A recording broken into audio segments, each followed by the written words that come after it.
This week on the Garden Tarts. It says, you choose Bono noshes at Cantor's Deli and leaves a $150 tip. I'm going to read this part.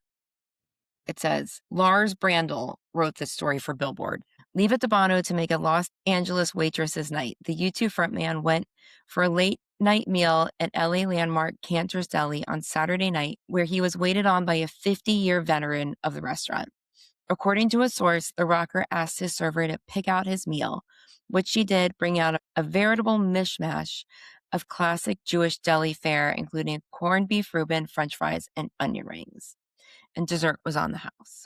Bono left a $150 tip for the waitress on a bill that totaled less than $20. I thought it was fun. Awesome. Now I'm trying to picture him eating a corned beef sandwich. No, right?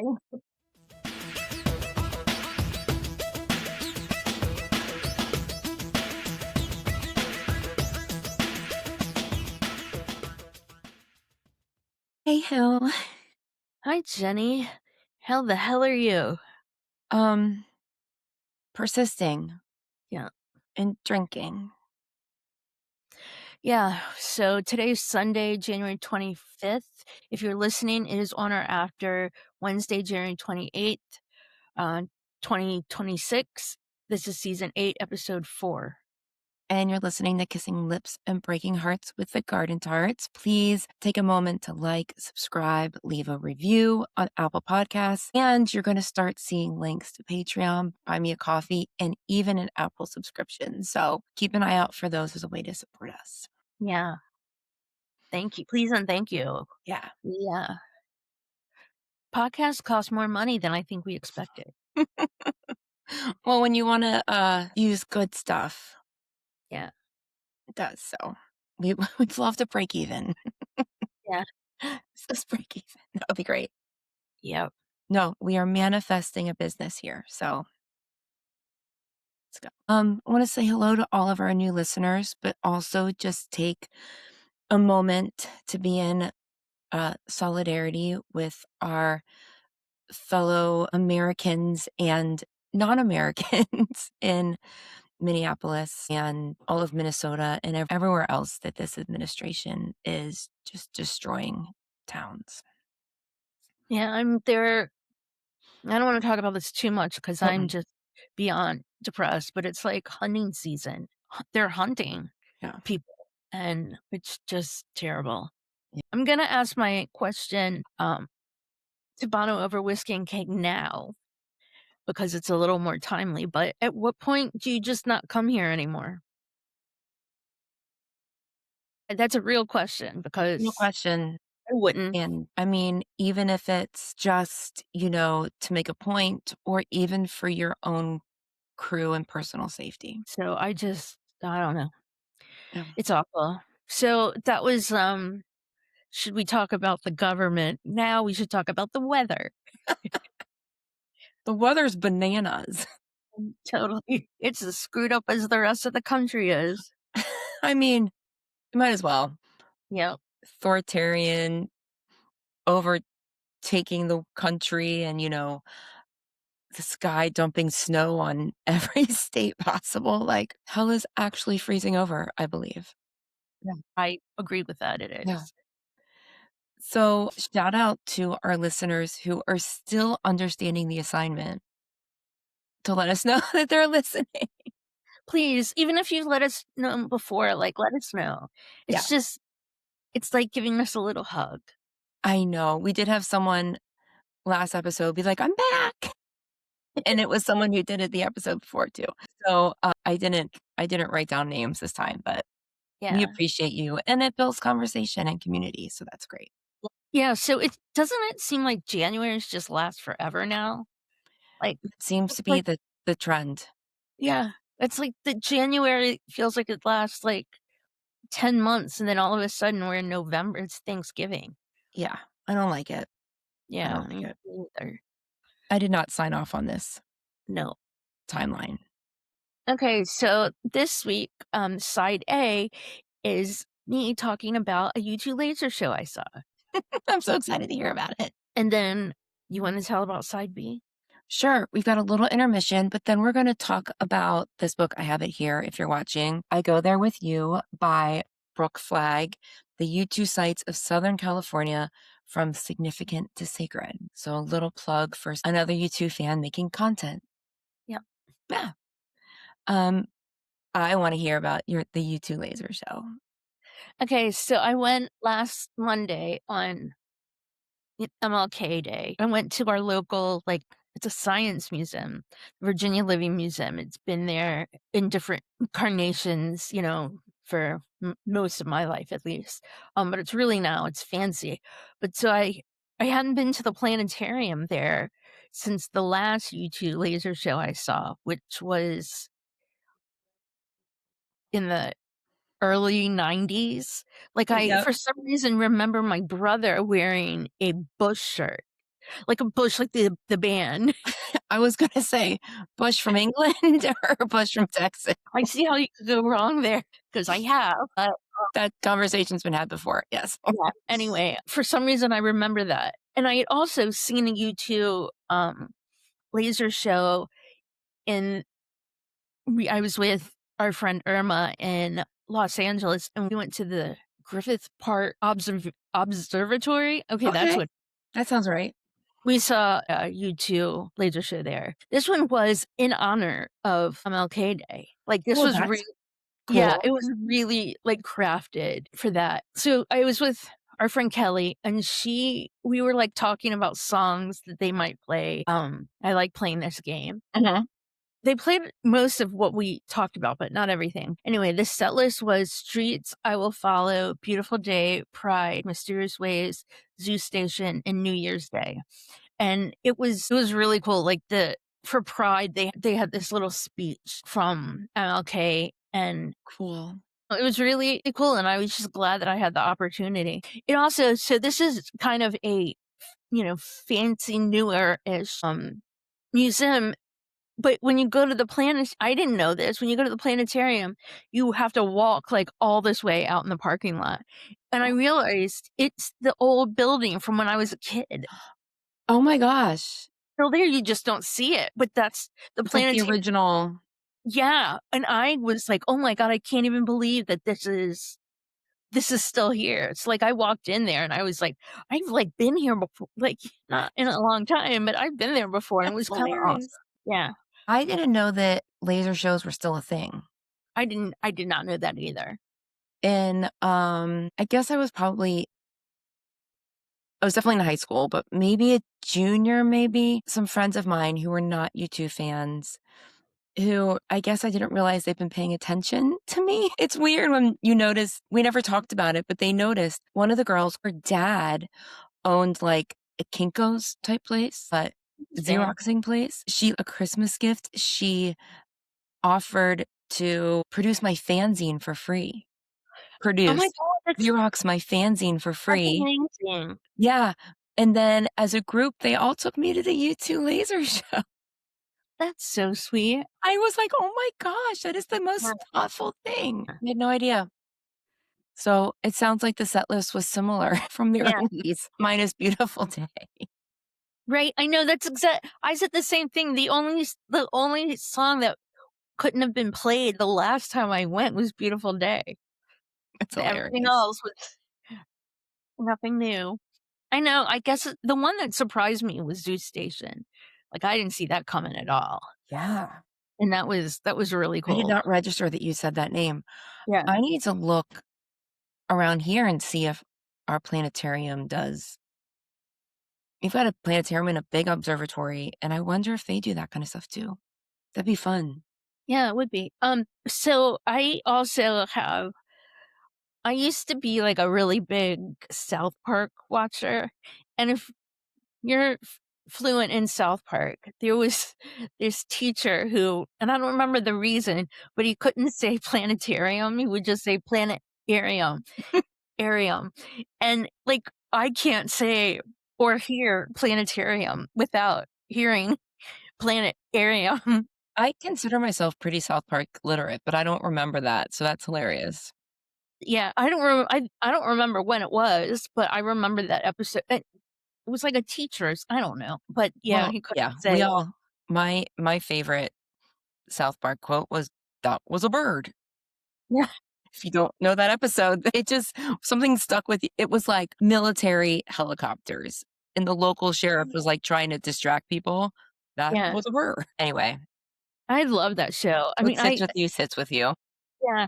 So I was trying to I think I've said this before, but, I was, like, really diehard, South Park, and then all of a sudden, I just stopped watching it, and it's my brother stopped like, it was just all of a sudden, and I'm like, "I wonder why we stopped watching it," and then I realized that at the same time was West Wing, and we Oh, just switched we to watched it West Wing. really religiously in college.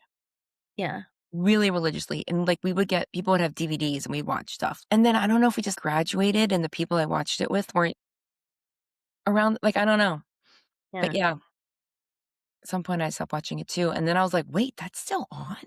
It never stopped." I know it's never stopped. I mean, it's not as long as The Simpsons, but it's getting there. Right. Yeah. Well, U2 laser show for the win. I'm gonna look that up and see if there's stuff that happens here. I mean, any laser show. I'll go sit in a planetarium for half an hour or whatever, Yeah. and whatever. So, cool. Is it intermission time? It is intermission. I feel like there should be like bring down the curtain and turn on the lights. So, I've been meaning to show this to you for a while. We got a belated holiday card, and it was from someone that got ours, Barb in Victor, New York. She said, I don't know if you can tell, the background is like someone holding like an iPhone with Yeah, Bono in the microphone. I see it. And oh, and then this must be her actual holiday card, this pretty fall picture, but then there's U2 stuff on Oh, the that's back. cool. But she says, oh, so this is like a notepad she has. Hi, Jenny and Hillary. I loved your Christmas card and apologize for sending mine so late. The seasonal cocktail was a terrific idea. I need to find the elderflower liqueur and try it. You should keep this idea going annually. That's the plan. Of course, there may be those who don't drink. Oh, well. Here's one. There's always people who don't something. Yeah. Here's one I made this year, and wow, it hit the spot. So she has a recipe for the Naughty Elf cocktail. Oh, that's awesome. Cherry vodka, Baileys, chocolate liqueur, and vanilla bean ice cream. Oh my god, that sounds amazing.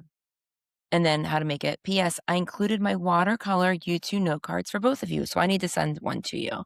But look at these little watercolor note cards. Oh my god, It's I love them. if you're not looking at, they're like little, if you're not watching, it's like little squares, and it's ornaments. One of them says U2, and it says Happy Christmas. Very Irish of her. But yeah, it's a little watercolor. I love that. Thank Anyway, you. so thank you so much, Barb. Thank you. I will send that to Hillary tomorrow. Okay, thank you very much. Okay, so in case you're looking for the elderflower liqueur, it's called Saint Germain's, and that might be a little easier to find Right. in your liquor store. Elderflower liqueur sounds really exotic, Yeah, it's really good though, but like really good. we don't put together cocktails that are exotic. Yeah, Oh, fancy maybe, but I'm just drinking straight Screwball peanut butter whiskey because that's how life feels right now. yeah. I'm gonna have some Fireball. I don't wanna, but I need it. Okay. Oh, you got your Fireball. That's awesome. So, I have a few other little notes. Okay. One is that there was a video posted this week by Dolly Parton on her 80th birthday, and it was bagpipes and a cake that said "Happy Birthday," like, from Bono. The cake literally just said from Bono or But I love Bono. It was just, feel like it was, like, one of those Walmart cake mistakes. 'Cause if it didn't look like that, it looked like somebody just in their house kind of made a I do cake think they like picked it up at Costco and got like their own icing and just put Bono's name on it. right It on out. worked.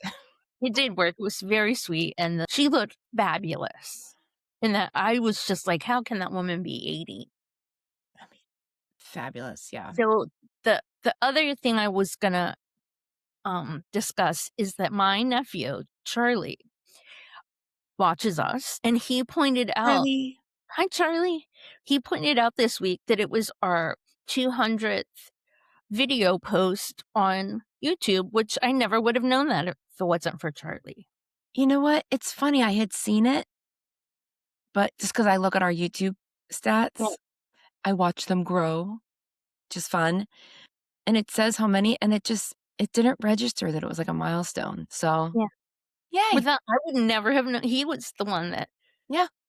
pointed it out, which is really awesome. I got So if you are listening, if you're like a regular podcast listener like me, I listen like in the car and this kind of thing. We do post a lot of other stuff on YouTube, like some of the reels and stuff that are on Instagram and Facebook. You'll see those on there, but we're starting to post other parts of our episodes and some other things. So it's worth subscribing to our YouTube channel so that you get that other content too. yeah, please. Yeah. I got my friendly ironclad bartender, Joey, to subscribe to our Oh, YouTube great. on Saturday. We are approaching 100 subscriber. That would Six be a great milestone. Because 3 weeks ago, we were at 25. Yeah. So the fact that we're approaching 100 now is pretty cool. If you have YouTube and there are other people in your household that have their own YouTube accounts, can you, like, make sure that they subscribe too? It's not gonna make you a YouTube fan. It's not gonna but you don't have anything to worry about. There's no risk involved. No, and you can turn off notifications for it, like, whatever. But, it would really help our growing business model get those numbers up. Our goal is 500. Our first goal is 500. Yeah. So and we're approaching 100, so So this week we were not on E2X, but we're coming back next week. yes, it was our fault that we were not on U2X Yeah. because we all forgot. Yeah. So hopefully they'll choose our submission again. So stay tuned for that. Yeah. Exciting. Okay, side B. Yeah. So I have one more Oh, question. yeah, one more thing. Okay. Whisk and kick. I'm sorry. And then that is, do you listen to your XM radio station? Like I want to know. I mean, we got these posters signed in Tulsa, and now we're Mhm. all over U2X. So you know who we are.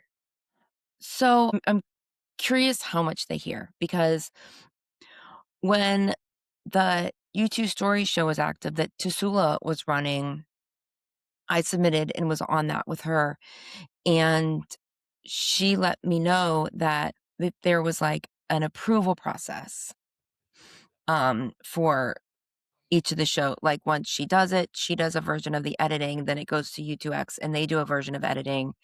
And then some version of the band, at least one person has to approve everything before it goes on of that stuff. So she's like, I can guarantee you that one band member will hear your story. So it makes me wonder. She just said they're really involved in all of the content on there. At least they were. That was a year or two ago. So it would be interesting to know Yeah, I like to think that just some how much they're hearing. Like, I can't imagine that they are approving every single desire thing every single week or something. But maybe one of them is, or maybe if they you're got a list. Who if you knows? know anything about this, let us know. Yeah, I'm very curious. Okay. But what Tasula told me is the only thing I know, and just that she said they're very involved in the station. Okay, side B? Side B. Okay, I will go there with you. The U2 sites of Southern California from significant to sacred, Brooke W. Flagg, a U2 fan. She reached out for us. This is new. It's copywritten 2025. I think it came out late in the year. But I'm like dying because in 2019, I think we did as much as California possible, north to south, in our motorhome for like 5 weeks. We did have to skip Death Valley, so I had like the Joshua Tree on my radar, but because of weather and our, you know, brakes were already on fire, we weren't about to go into Death Valley, the hottest place on earth. So we didn't go there, but I was like, God, there's gotta be more things here. And then I was like, oh, the Harmony Motel. I was like, so we did that, but nothing else. I would have used this like crazy when we were in certain areas. It's really well done. It's meant for fans and She says if you've been a fan for 5 years or for 5 days, this is for you. And you can just tell it's really done from, like, not only a fan's point of view, but someone who really cares about the content and making sure everything is correct. Like, when we think of California, when we think of U2, we think of, like, the Joshua Tree, Great. and we think of the song California, but their love for that state and part of the world started in '81. So it's broken into sections. Section 1 is just early sites of significance, and there's sites of significance and sacred sites. Here, let me tell you what the difference are ever here. Okay, some of these sites, I'm reading from it. Some of these sites remain quiet corners of the Golden State that still hum with the energy of the band's presence. They are sacred, hallowed ground that played essential roles in specific chapters of U2 stories. While the significant sites, other places are simpler, yet significant enough to be stops along the way, and destinations where fans can go to say, U2 was here and so was I. So those are like sites of significance. And it's broken into, I think, 8 sections. Here, I have this well noted. There's the early sites, there's Joshua Tree, both sacred sites and sites of significance. And then it goes into going through LA. There's lots of content in LA. Zuma Beach, which we know the name Zuma from the song California, Greater Palm Beach, and San Diego. And it's so thorough. There's hold up. Like, she's got posters and pictures from all kinds of stuff. So much research, so much, like, stories from fans that were at certain things. I'm really impressed by it. I am Super too. impressed. Suck because I didn't read enough of it. I just kinda but I really, really liked it, and I'm gonna finish reading it. Yeah. But I did note that she quoted Andy Green, our friend Andy, and then Rhonda. Yeah, I noticed that Rhonda was thanked in it a few times. I missed Andy Green. Oh, and then after each one, there's a few pages on each thing, but, like, here's something about the Santa Monica Civic Auditorium, and then at the end of that particular section, it mentions that, like, that was the first time, but then in 2014, they came back. So it ties things together. I was looking to Yeah. see what else I saw the part about the Sunset Marquee, which is kinda cool. I've spent way, way too much time way too much time getting there. out there. I got mail from there once. You did, and it wasn't like a parking ticket. No, Yeah. sometimes you get things from FedEx from Bono, and if you're listening now, you should watch because Yeah. I'm pointing to it. This is my favorite part. These kinds of stories are great. So it says, "U2's Bono noshes at Cantor's Deli and leaves a $150 tip." I'm gonna read this part. It says, "Lars Brandl wrote this story for Billboard. Leave it to Bono to make a Los Angeles waitress's night. The U2 frontman went for a late night meal at LA landmark Cantor's Deli on Saturday night, where he was waited on by a 50-year veteran of the restaurant. According to a source, the rocker asked his server to pick out his meal, which she did, bring out a veritable mishmash of classic Jewish deli fare, including corned beef Reuben, french fries, and onion rings. And dessert was on the house. Bono left a $150 tip for the waitress on a bill that totaled less than $20. I thought it was fun. Awesome. Now I'm trying Oh, to picture him eating a corned beef sandwich. no, right? Right? But highly recommend this if you, especially if you live in, Southern California, the southwestern part of the states, and visit there. If you're traveling there, if you're looking for a U2-centric sightseeing trip of sorts that covers a lot of Southern California, like, it's really well done. I think you'd really enjoy it. I loved it. I mean, what Yeah. I read, I really got into it. How many shows have you seen in California? 4 or 5, maybe less, 3 or 4, San Jose and LA. I've been to 4. San Diego all for Pop Mart. San Diego, and then 2 shows in Oakland, and then LA. Yeah, mine would have been for Elevation, and I went out to Phoenix, Arizona, and decided I might as well keep seeing West shows, so it depends how many they had. I bet you there were 2 in San Jose, and then I did 1 and then I might have done 1 in LA before having to come home, that's my Hmm. guess. But other than that, I haven't seen a show out there. Out since Yeah. Elevation. Well, there's always next time. There is Yeah. a lot of, rumblings about a 2026 album, so more rumblings. Yeah. So, we're counting on it, especially with their 50th anniversary coming up. I would think, Actually, right? I really think we should just call it a birthday. I don't like anniversary, I like birthday. Birthday's But good. this is a living, breathing thing. Yeah. It was, like, birthed. Yeah. So, we So will see. I'm gonna sound crazy, but, like, I think when things are just, like, not good, I, like, hold on to other things very tightly. Yeah. So I every January for the past 10 years, if not more than that, I 14 years, I watched the entire series of Friends, Me and too, yeah.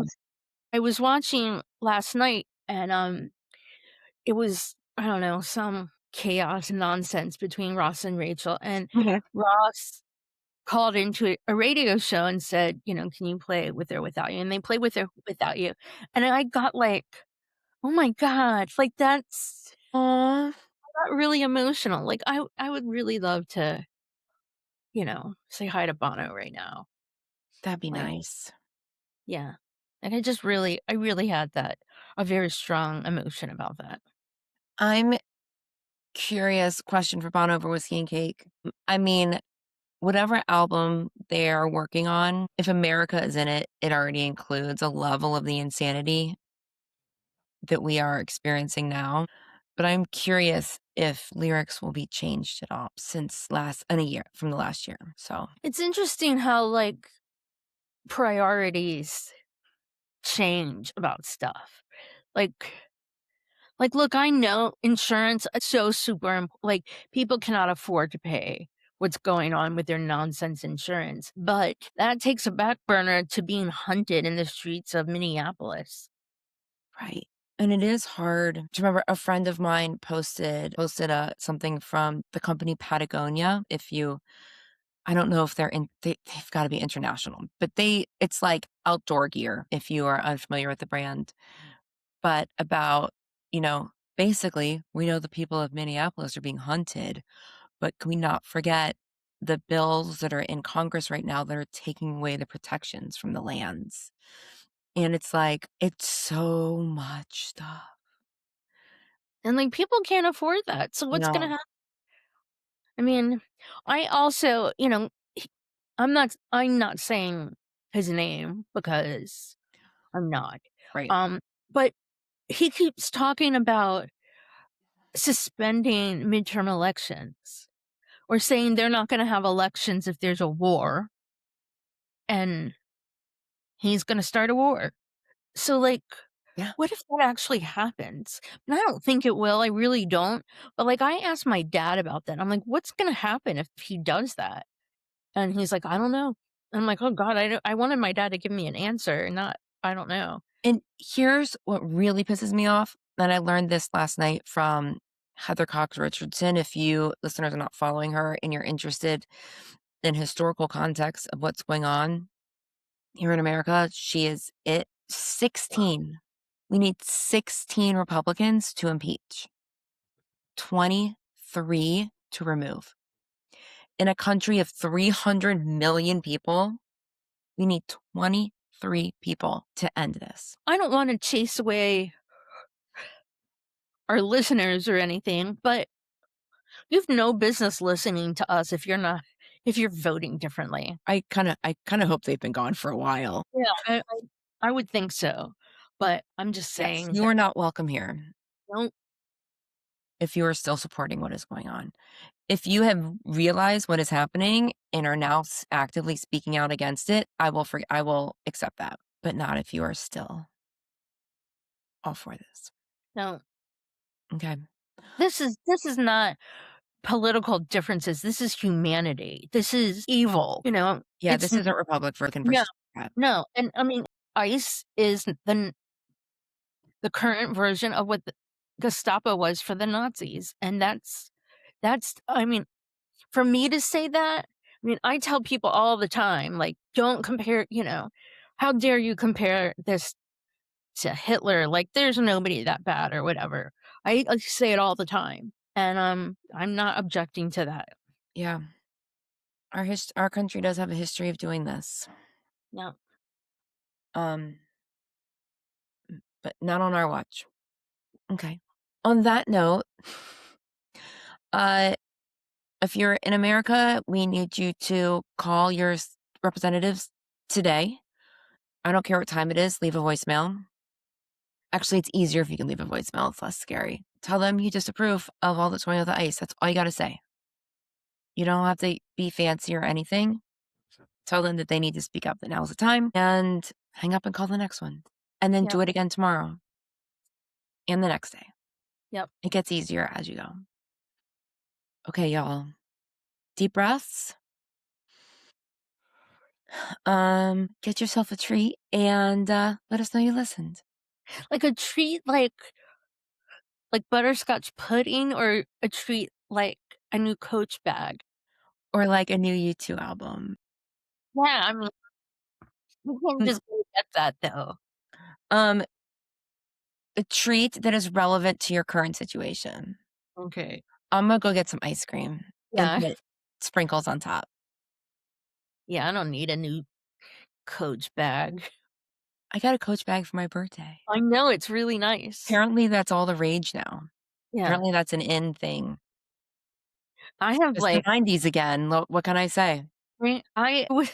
There's where I used to work, there was like a Coach outlet, and they would like hand out these little coupons, and if you came back on a certain day, you got, and I would go in there and come out with like bags of stuff because it was just so cheap. I'd go out there with my parents. My mom would just. I had one other Coach bag in my life. It was a gift from my parents. Very nice. Yeah. Okay. We love you all. Bye. Take care of yourself. Take care of your neighbors. And we'll see you next week. Bye. Bye. We'll be back next week with more U2ish content. In the meantime, keep chatting with us on social media at _Garden Tarts. Sign up for our newsletter at thegardentarts.com and share with your YouTube friends. You can support us on Patreon, buy me a coffee, and leave us a 5-star review on Apple Podcasts. Kissing Lips and Breaking Hearts, a U2ish podcast with the Garden Tarts, is created, produced, and edited by us, the Garden Tarts. Intro and outro music by December. See you next week.